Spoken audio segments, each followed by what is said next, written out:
Okey, buka ni, yang ni dekat bawah ni, ngam seru macam ni. Kena nak senang kena pasang berdua sebenarnya ni. Bukan apa tau, macam aku sekarang dengan kau. Kau sibuk, kau awet.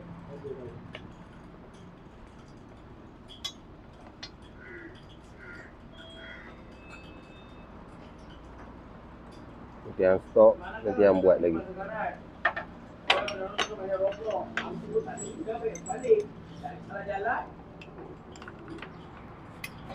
Macam dia macam tahu jalan.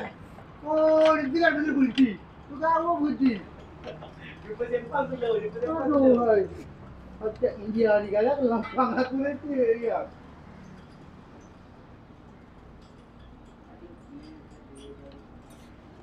Okey, dah.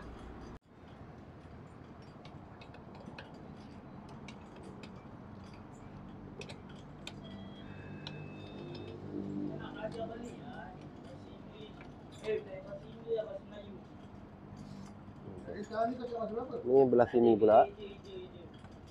Sama je step macam tu.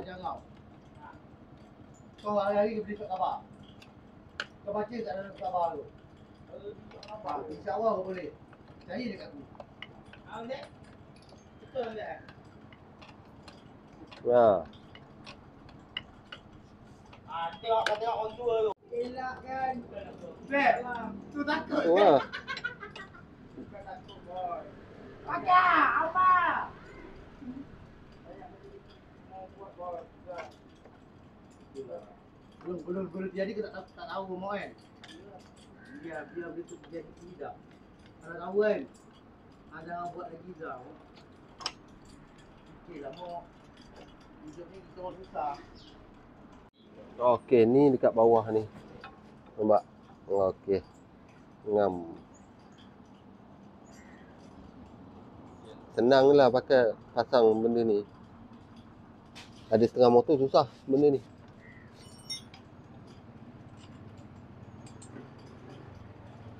Okey. Ngam. Ikat ketat dah.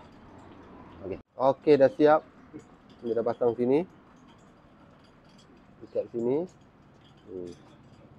Yang ni paling senang lah model ni. Tak boleh lagi tu. Awak pakai tu, saya bayar bang dah. Saya bayar bang sen tu dah bang. Dah setting dulu, bagi tu. Okey. Dah siap pasang. Ha.